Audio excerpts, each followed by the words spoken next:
성경 말씀 디모데후서 4장 6절부터 8절까지 말씀입니다. 전제와 같이 내가 벌써 부어지고 나의 떠날 시각이 가까웠도다.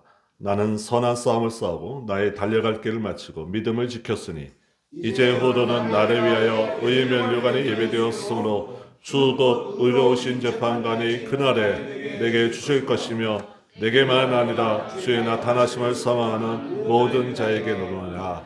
아멘. 오늘의 성경 말씀은 사실 지난주의 말씀과 함께 봤어야 됩니다. 1절서부터 6절까지 함께 봤어야 됩니다. 왜냐하면 오늘 6절 말씀의 시작이 우리 성경에는 없지만 원문 성경에는 가르라는 접속사 하나가 있기 때문에 그렇습니다.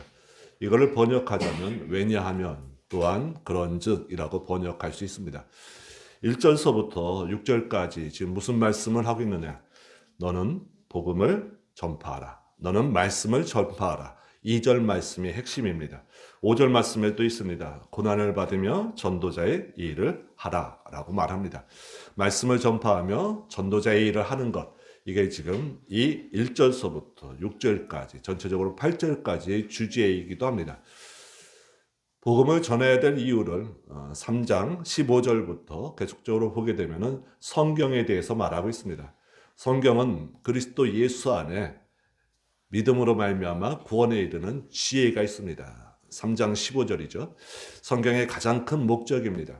그러나 그것이 우리에게 어떻게 적용되는가? 17절에 보시면 우리를 온전한 사람으로 이끈다라고 합니다. 그 온전한 사람이 어떤 사람인가? 성품적인 것이나 지식적인 것이 아닙니다. 어떤 것이냐면 4장 1절의 말씀입니다. 우리가 하나님 앞에 있다는 것, 그리고 산자와 죽은 자를 심판하실 그리스도 예수의 그 재림이 임박했다는 그의 나라에 관한 것, 그리고 그의 나라의 영생에 관한 것, 우리가 성경으로 말미암아 하나님을 아는 지식과 그의 나라의 지식으로 가득 찹니다. 이게 하나님의 사람으로 온전하게 되는 것입니다. 이 모든 하나님의 지식과 그의 나라의 지식으로 우리가 풍성해진다면 우리가 말씀을 안 전할 수 있겠습니까? 전하고자 하는 열망이 우리 안에 나타날 수밖에 없습니다. 하나님의 마음, 예수 그리스도의 마음, 그의 나라의 풍성함들을 안다면 우리는 말씀을 전할 수밖에 없습니다. 이게 말씀을 전해야 되는 첫 번째 이유입니다. 두 번째 이유는 1절에서도 얘기하고 있는 것 같이 예수 그리스도께서 나타나심이 임박했기 때문에 그렇습니다. 산자와 죽은 자를 반드시 심판하실 것이고 그의 앞에서 모든 사람이 그 불의로서 그 죄를 심판당할 것인데 그 불의는 하나님을 믿지 않는 것, 예수 그리스도를 믿지 않는 것입니다. 그러므로 주 예수 그리스도의 재림이 임박하였으니 말씀을 속히 전할 수밖에 없습니다. 그리고 세 번째 이유가 바로 무엇이냐? 오늘 6절 말씀입니다. 내가 전제와 같이 벌써 부어졌다라는 것입니다. 내가 죽을 때가 다 됐다라는 것입니다. 위대한 전도자, 사실 바울은 그렇게 자신을 소개하지 않습니다.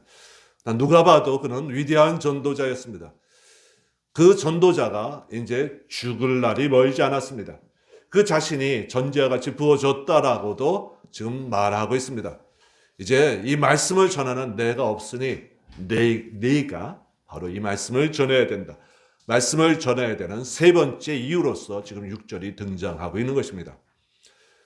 말씀을 전해야 되는 이유로서 6절이 있음에도 불구하고 오늘 저는 6절을 지난 시간에 같이 안 보고 6절, 7절, 8절을 여러분과 함께 보려고 이번 주에 준비했습니다. 왜냐하면 사도 바울이 떠남으로 말미암아 이제 복음을 전할 자가 디모데에게 계승되는 이 성경의 내용이 우리에게 적용되는 것이 중요합니다.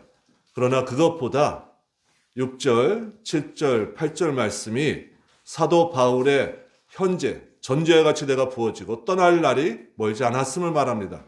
과거에 내가 선한 싸움을 마치고 달려갈 길을 달리려 믿음을 지켰다가는 과거요.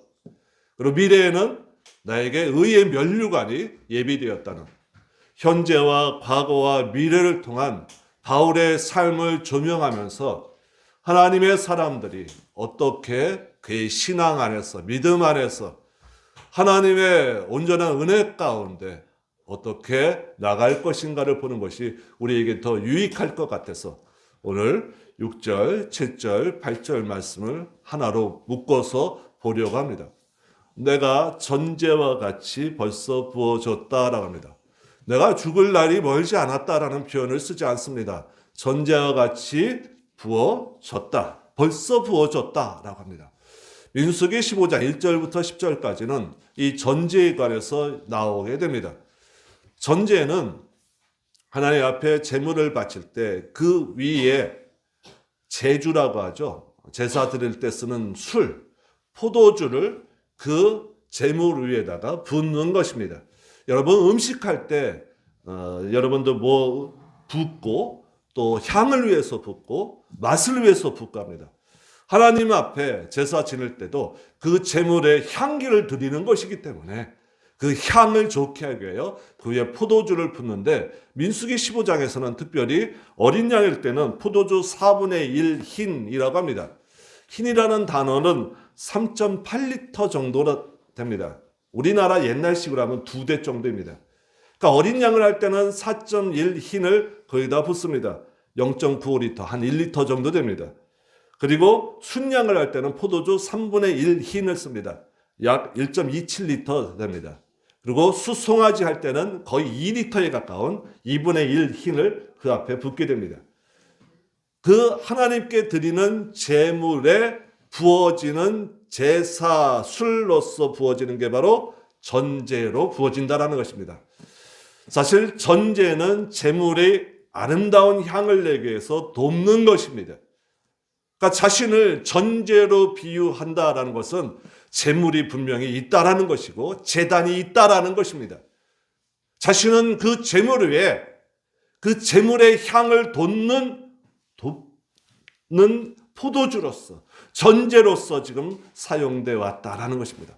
그렇다면 여기 있는 제물과 제단은 하나님 앞에 있는 제단이며 그 제물들은 뭐죠? 그의 전도로 말미암아 하나님 앞에 나와 있는 그의 백성들 또는 그들의 믿음들, 이것들이 바로 그의 제단이 하나님의 제단일 것입니다. 그 위에 나는 전제로 부어졌다라는 것입니다. 그의 중심은 언제나 하나님이었다라는 것이고, 다음 빌립보서 2장으로 잠깐 가봅니다. 빌립보서 2장 17절입니다. 신약성경 320페이지입니다. 빌립보서 2장 17절. 만일 너희 믿음의 제물과 섬김에 내가 나를 전제로 드릴지라도 나는 기뻐하고 너희 무리와 함께 기뻐하리니. 자신을 또한 전제로 비유합니다. 역시 빌립보서도 옥중에서 썼던 서신입니다. 그러나 이 옥중 서신의 빌립보서는 지금 디모데후서의 옥중 서신과 다른 차원입니다. 1차로 투옥됐을 때 비교적 자유로웠을 때에 쓴 서신이고, 디모데후서는 정말 죽음을 앞에 두고 마지막 두 번째 옥에 갇혔을 때입니다.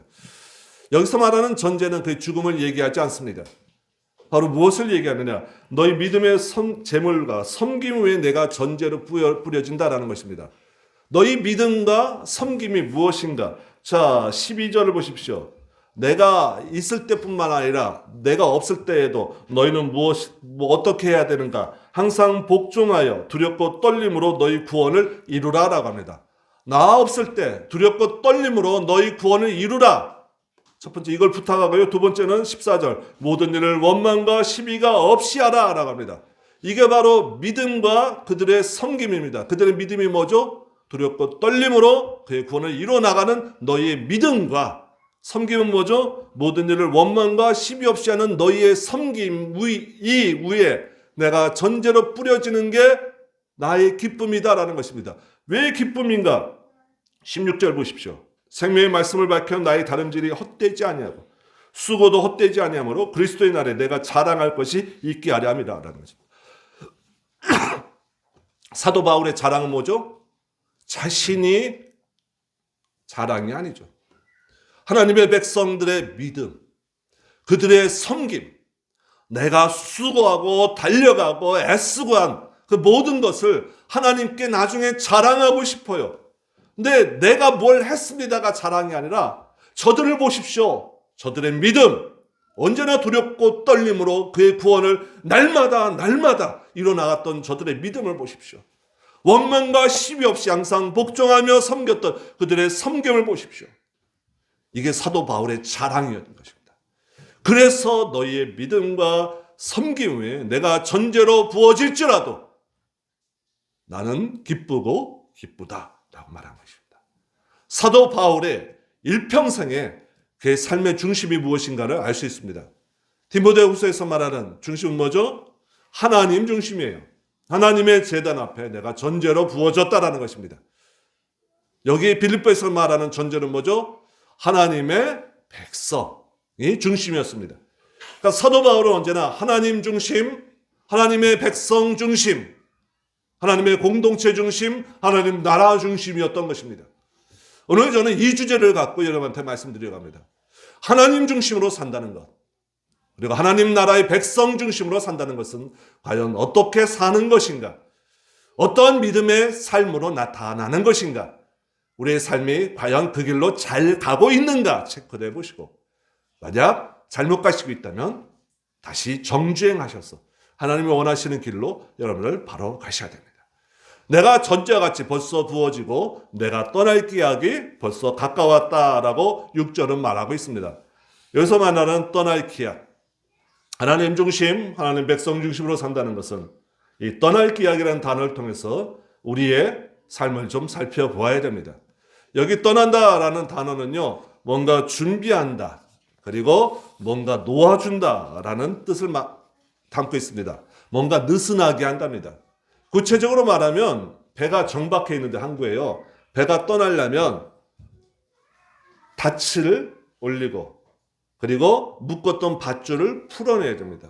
이 밧줄을 묶었던 밧줄을 느슨하게 한다라는 것이 바로 이 떠나간다라는 단어의 어원입니다. 또 하나, 어디 텐트 치고 있던 여행자가 다음 그가 가고자 하는 곳을 위하여 그 텐트를 정리하는 것, 이게 바로 이 떠나다의 어원입니다. 배가 항구에서 밧줄을 풀고 떠납니다. 여행자가 텐트를 정리하고 떠납니다. 왜 떠나죠? 왜 배가 출항하죠? 다음 목적지를 향하여. 그렇죠? 그러니까 내가 떠날 기약이 됐다는 것은 사실 죽음이라는 단어입니다. 죽음 앞에서 용감할 자 누가 있겠습니까? 그러나 사도 바울은 이 인생의 마지막을 바라보는 관점이 뭐죠? 새로운 출발이다라는 것입니다. 새로운 목적지가 있다라는 것입니다. 그게 바로 뭐죠?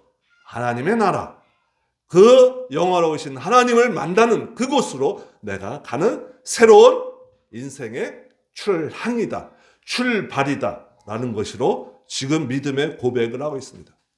하나님 중심으로 산다는 것, 하나님 백성 중심으로 산다는 것, 그 가운데 우리 가운데 사도 바울이 말하고자 있는 것은 바로 무엇인가? 우리의 죽음은 끝이 아니라는 것이죠.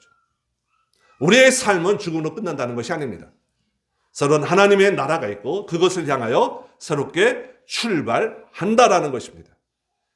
제가 나이가 이제 중년에 접어들었습니다.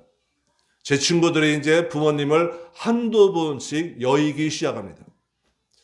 그때 가서 저는 부모님을 안 여의봤기 때문에 어떻게 위로의 말을 전할 수가 없습니다. 그 심정을 알 수가 없습니다. 그러나 항상 그 사람들, 제 친구들이 하는 얘기는 무엇인가? 이제 마지막이라는 것이죠. 새로운 소망에 대한 얘기도 없습니다. 지난주에도 장례식에 갔다 왔습니다. 근데 옆방에서 갑자기 찬송가 소리가 들립니다. 우렁차게 들리더라고요.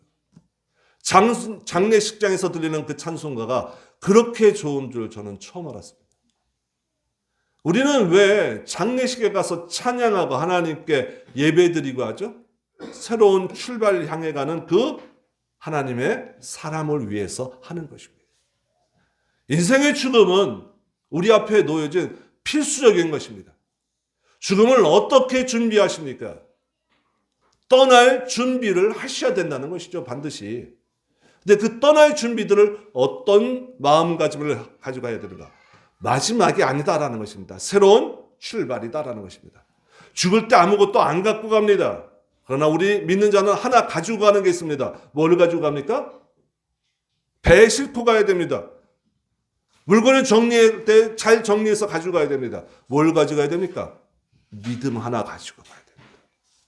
사도 바울은 나의 떠날 기약이 가까웠도다 라고 말하면서 인생의 마지막이 죽음이 마지막이 아니라 새로운 출발, 새로운 목적지를 향해서 가는 하나님의 부르심.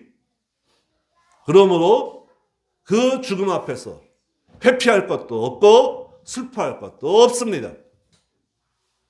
그 죽음을 하나님의 부르심으로 알고 잘 준비하는 사도 바울의 마음. 현재 옥중에서 죽어가는 사도 바울이 어떻게 이런 마음을 품을 수 있겠는가? 하나님 중심, 하나님 백성 중심으로 그의 삶이 가득 찼기 때문에 그렇습니다.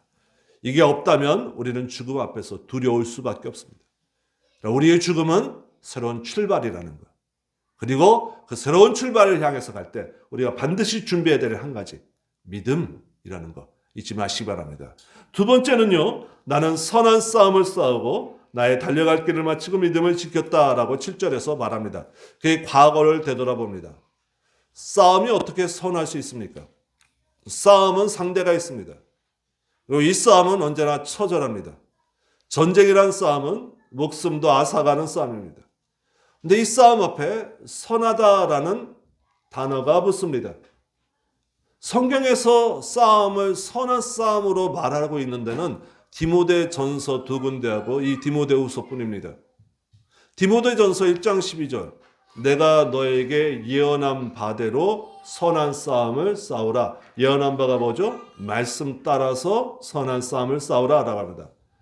6장 12절 디모데전서 너 하나님의 사람아 선한 싸움을 싸우고 라고 시작합니다. 싸움이 선할 수 있다는 것. 근데 지금 특별히 디모데전서하고 후서에서만 싸움에 대해서 선하다, 선한 싸움을 하다라고 합니다.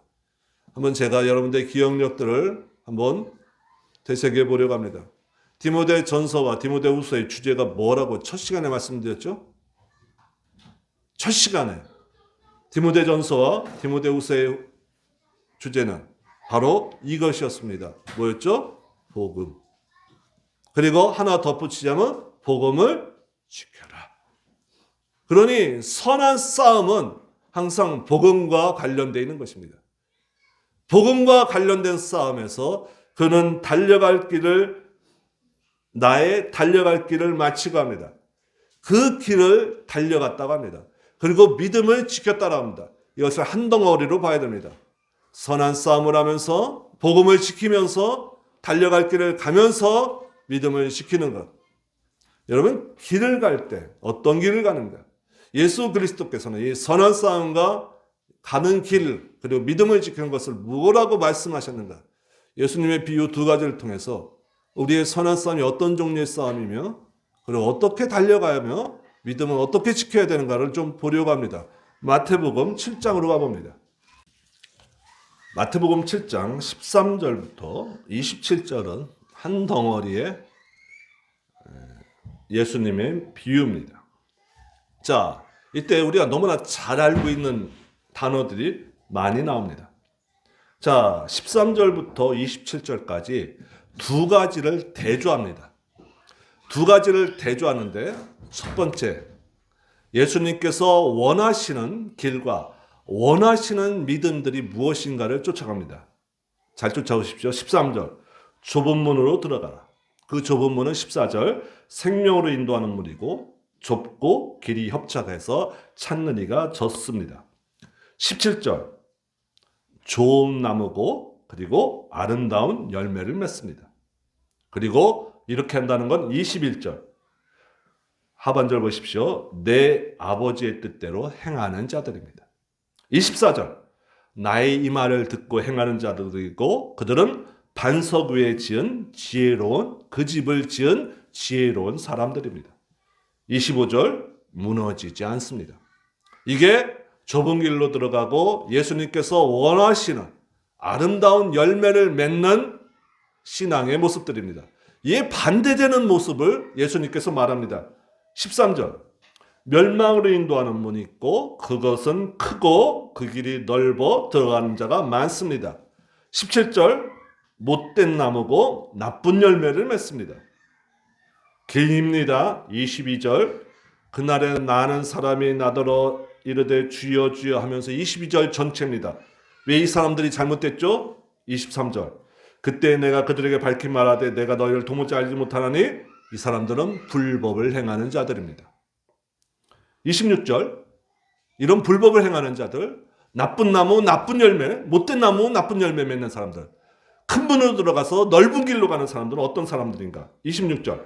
이 말을 듣고 행하지 아니하는 자들이고 모래 위에 지은 어린 사람 같습니다. 27절. 무너져 내립니다. 자, 우리는 이 본문을 찬송가에 되어 있습니다. 주의 말씀 듣고서, 잘 알고 계신 찬송가죠? 그래서 행함에 대한 것으로서 우리가 중심 구절로 삼고 있습니다. 예수님도 내 말을 듣고 행하는 자는 이라고 했습니다. 자, 근데 보십시오. 좋은 나무, 나쁜 나무. 나무가 좋으면 좋은 열매, 나무가 나쁘면 나쁜 열매입니다. 그렇죠? 예수님의 말씀을 듣고 행하는 자는 어디 위에 지은 사람이라고요? 반석 위에. 행하지 않는 사람은 어디 위에요? 모래 위에. 뭐에 관한 것입니까? 기초에 관한 것입니다. 예수님께서 하시고자 하는 말씀은 무엇인가? 행하는 것에 중심을 두는 것도 맞지만 기초에 관한 것입니다. 반석 위에라는 기초인가? 모래라는 기초인가입니다. 어떻게 지어졌는가를 평가한다면 창문은 몇 개이고 문은 어떻게 내며 어떤 식으로 가야 되는가, 그 위에 나타나는 바를 강조해야 됩니다. 나 예수님께서 강조하는 바는 뭐죠? 반석 위, 모래 위, 기초에 관한 말씀입니다. 나쁜 나무인가? 좋은 나무인가? 나쁜 나무, 좋은 열매는 뭐로 한다고요? 열매로 한다고요. 그러니까 나쁜 나무에서 좋은 열매를 맺을 수가 없습니다. 좋은 열매를 맺으려면 어떻게 돼야죠? 좋은 나무가 되어야 됩니다. 결국 예수님께서 하시고자 하시는 말씀은 무엇인가? 너희들의 근본, 기초를 바꿔야 된다는 것입니다. 무엇으로요? 예수 그리스도로. 하나님을 믿는다라고 한다면 그 하나님을 아는 믿음이 이제는 예수 그리스도, 나 구세주 메시아로 인해서 이 땅에 확정되고 하나님께서 선포하셨으니 나를 주로 믿고 따라와야 된다는 것입니다. 가장 많은 오해들, 22절. 그날에 마른 사람이 나더러 이르되 주여 주여 우리가 주의 이름으로 선지자 노릇하며 주의 이름으로 귀신을 쫓아내며 주의 이름으로 많은 권능을 행하지 아니하였습니까? 이 사람들을 보고 뭐라고 하죠? 불법을 행하는 자들아라는 것입니다. 하나님을 아는 지식도 있습니다. 왜요? 주여 주여 합니다. 여기서 주는 하나님을 말합니다. 선지자 노릇도 합니다. 귀신을 쫓아냅니다. 그들의 신앙의 형태는 남들이 보기에 너무나 좋아 보입니다. 그 기초가 뭐라고요? 모래라고요. 모래. 온전한 믿음, 예수 그리스도의 메시아 대신으로 나가지 못하는 그들의 삶의 행위 중심으로 나가는 모습들이다라는 것입니다.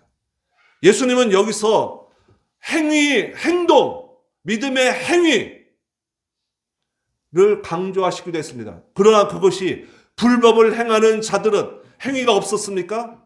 있었습니다. 그 앞에 들어가는 단서가 뭐죠? 내 말을 듣고 행하는 이는 반석 위에. 나를 주로 믿어라라는 것입니다. 예수님께서 말하는 좁은 문은 바로 예수 그리스도를 믿는 그 믿음으로 들어가는 것입니다. 그 길은 협착합니다. 고난의 길입니다. 그래서 사람이 많이 들어가지 않습니다. 예수님은 또 한 가지 비유를 통해서 우리에게 신앙의 모습 속에서 무엇이 중요한가를 얘기합니다. 누가복음으로 가봅니다. 누가복음 10장으로 가봅니다. 25절입니다. 율법사가 와서 어떻게 영생을 얻습니까? 라고 합니다. 율법에 뭐라고 기록되어 있느냐? 27절. 네 마음을 다하여 목숨을 다하며 힘을 다하여 뜻을 다하여 주 너의 하나님을 사랑하라. 주 너의 하나님을 사랑하라입니다. 또한 내 이웃을 내 자신같이 사랑하라랍니다. 하나님 사랑, 이웃 사랑입니다. 자, 그럼 이대로 행하라. 그랬을 때 그럼 이웃이 누구입니까? 할 때 그 비유가 사마리아 비유입니다. 계속적으로 37절까지 사마리아 비유가 나옵니다. 자, 이웃을 내 하나님을 사랑하고 이웃을 사랑하라. 이웃이 누구입니까? 사마리아 비유를 통해서 이 사마리아인이 바로 돌보는 이웃이라고 합니다. 사마리아 비유는 여기서 말하고 있는 이웃사랑이 뭔가에 대해서 얘기합니다. 자, 그럼 그 뒤에 나오는 38절부터 나오는 마르다와 마리아 이야기는 결국 뭐에 대한 비유입니까? 마음을 다하여 목숨을 다하여 힘을 다하여 뜻을 다하여 주 너희 하나님을 사랑하는 것에 대한 비유입니다. 마리아와 마르다 얘기 잘 알고 계시죠? 마르다 열심히 일했죠? 불평불만했죠? 마리아 예수님 옆에서 턱 꼬이고 발 옆에 앉아서 예수님 얘기를 듣습니다. 예수님은 뭐라고 하시죠? 42절 마리아는 좋은 편을 택했으니 빼앗기지 아니하리라 합니다. 자, 우리 신앙에서 지금 하나님 사랑에 관해서 지금 마리아 마르다 이 비유를 잘 보셔야 됩니다. 이건 비유가 아니죠. 실제적인 일입니다. 하나님 사랑이란 무엇인가? 마르다는요, 두잉했어요. 열심히 일했어요. 아까 마타복에서 봤던 그겁니다. 주여 주여 주의 이름으로 선지자 노릇도 하고 주의 이름으로 모든 선한 일을 합니다. 마르다는 그랬어요. 마리아는요, 그 마음에 예수님을 사모하는 마음. 제가 이 본문을 통해서 여러분한테 전에 강조했던 말이 기억납니다. 신앙은 두잉이 아니라 빙입니다. 영적 상태가 어떠한가? 여러분이 그리스도 예수의 믿음으로 확실하게 서 있는가? 그것이 바로 하나님 사랑으로 나가는 길이요. 그 길이 복음 가운데 나아가는 길이고 그 복음을 지켜나가는 게 바로 믿음의 선한 싸움이다라는 것입니다. 시편 42편을 보시면 사심이 시냇물 찾기에 갈급한 같이 내 영혼이 주를 찾기에 갈급하나이다. 내가 성인의 주를 예배하러 가는데 그 사람들로 인해서 내 그 기억이 여러분도 주일날 오면서 이 사람이 시편 42편의 이 기자는 주일날 성인의 주를 예배하러 가면서 그 기억을 떠올리면서 내 마음이 상했다라고 합니다. 왜 상했는가? 네 하나님이 어디 있느냐라고 사람들이 성전에 올라가는 사람들이 말하는 거예요. 쉽게 말하면 이겁니다. 내 하나님은 언제나 보살펴 주셔서 가정도 풍성하게 열매 맺게 하시고 자식들도 잘 되게 하시고 사업도 번창하게 하시는데 왜 네 하나님은 네가 믿는 하나님은 너를 그렇게 핍박하게 하시고 왜 그렇게 건강하게도 못하게 하시고 언제나 그렇게 힘들게 살고 있니? 네 하나님이 어디 있니? 그때 이 시편 42편의 기자는 어떤 기억으로서 이 아픈 기억을 취합니까? 자연에 가서 폭포를 만납니다. 근데 이 폭포를 만나는 떨어지는 것을 무엇으로 보겠느냐? 폭포가 떨어지니 밑에 뭐가 생기죠? 물보라가 생기고 막 파도가 생기고 합니다. 이 폭포 위와 이 폭포 밑이 이 물줄기로 만나고 있습니다. 하나님과 내가 만나는데 어떻게 만나고 있느냐? 이 밑에는 막 떨어지는 물 때문에 막 파도가 일어나고 물보라가 일어납니다. 아, 하나님이 나를 그렇게 만나는구나. 시편 42편의 기자는 내 하나님께만 소망을 두라. 언제나 신앙의 싸움은 뭐죠? 두잉, 보여지는 것입니다. 디모데 전후서를 쓸 때 복음을 공격하는 자들이 이미 교회 안에까지 들어와 있습니다. 그래서 그들은 언제나 보여지는 것으로서 말하고 있고 얼마나 풍성하냐? 우리가 이렇게 했더니 얼마나 사람이 많이 모이냐? 우리가 이렇게 했더니 얼마나 삶의 풍족함이 있느냐? 복음을 잠깐만 떠나면 아니, 복음은 그런 게 아니야. 왜 고난받으면서 복음으로 들어가야 돼? 하나님은 언제나 풍성한 삶을 약속해 주셨어. 풍성한 삶도 약속해 주셨지만 복음은 변질되지 않는 것을 사수하라고 그리고 그것을 지키라고 먼저 말씀하셨습니다. 복음을 지켜나갈 때 그 복음 안에서 풍성한 삶을 하나님께서 약속하셨습니다. 선한 싸움을 싸우고 달려갈 길을 마치고 믿음을 지켰다. 이게 한덩어리입니다. 예수 그리스도를 내가 주로 고백하는 믿음으로 내가 살아가는 것. 어떤 일을 만나든지 그것을 변치 않고 지켜나가는 것. 이게 선한 싸움입니다. 그리고 우리를 흔들리게 하는 것. 뭐죠? 두잉으로서 보여지는 것으로서 우리에게 도전합니다. 좋은 교회, 큰 교회가 작은 교회를 삼켜버립니다. 돈 많고 재력 있는 성도가 힘없는 성도를 얕잡아 봅니다. 이게 다 예수님께서 말씀하신 나더러 주여 주여 하면서 불법을 행하던 모습들입니다. 그것들이 디모데 전후서를 쓸 당시에 이미 교회 안에 침투해 있습니다. 그래서 베드로도 그렇고 계속적으로 말하는 게 뭐죠? 사람을 외모로 취하지 말라라는 거예요. 예수님도 그 말씀하셨고.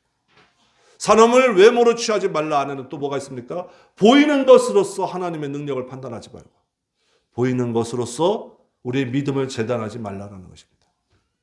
1년 동안 여러분들 믿음이 많이 흔들리셨죠? 뭐 때문에 흔들리셨습니까?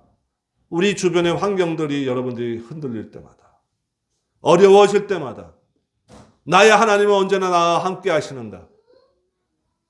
그러나 그것들이 옆에서 내 하나님은 어디 있느냐? 보여지는 것으로 우리를 판단하게 한다면 언제나 믿음의 선한 싸움을 우리가 싸우고 있는 것이고 그 가운데 우리가 달려갈 길을 잘 가고 있는가? 그 외에 믿음을 잘 지키셨는가? 여러분들이 체크하셔야 됩니다. 11월 마지막 주입니다. 믿음을 잘 지키셨습니까? 선한 싸움을 싸우셨습니까? 사도 바울은 믿음의 선한 싸움을 하고 달려갈 길을 마치고 믿음을 지켰습니다. 그러함에도 그의 처지는 뭐죠? 죽음을 앞에 두고 있습니다. 그가 잘못한 게 하나도 없습니다. 그런데 왜 죽음을 앞에 둡니까? 오늘 본문을 보십시오.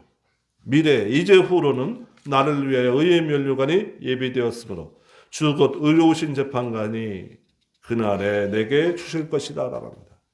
사도 바울이 지금 죽음을 앞에 두고 있습니다. 왜 그렇죠? 불의한 재판관이 재판했기 때문에 그래요. 불의한 재판관 누구죠? 네로 황제가 재판했기 때문에 그는 죽음으로 나가게 됩니다. 우리의 판단은 언제나 이 땅에서 불의의 판단으로 점철될 수 있습니다. 그래서 사도 바울처럼 믿음의 선한 싸움도 하고 하나님께서 맡기신 길도 잘 달려가고 믿음도 지켰는데 그 판결은 불의한 것으로 인해서 우리의 삶이, 우리의 신앙이 불의의 판결로서 나올 수도 있습니다. 사도 바울이 그 예입니다. 사도 바울처럼 우리는 세상의 판단으로서 결정되는 사람이 아닙니다.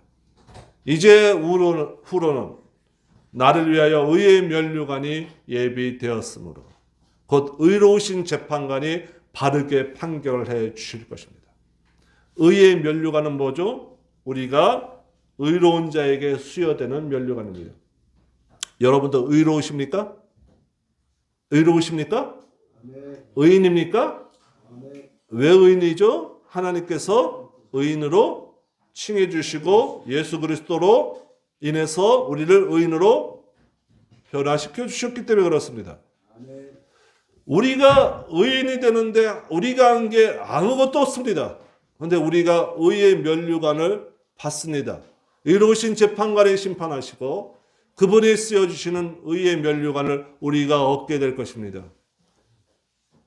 우리가 의의 면류관을 얻는다라는 것은 우리의 상급이기도 합니다. 그 안에 또한 무엇이죠? 그 의를 위하여 우리를 보살펴 주시고 우리를 택정해 주신 그 의로우신 재판관을 우리가 만날 수 있다는 것이죠. 그 만남으로 인해서 우리에게 만남의 확증이 뭐죠? 의의 면류관이 우리에게 쓰여질 것입니다. 이 의의 면류관은 이 당시에 지금도 계속되고 있는 올림픽 경기에서 우승한 자에게 수여되는 이 면류관에 비유되는 것입니다.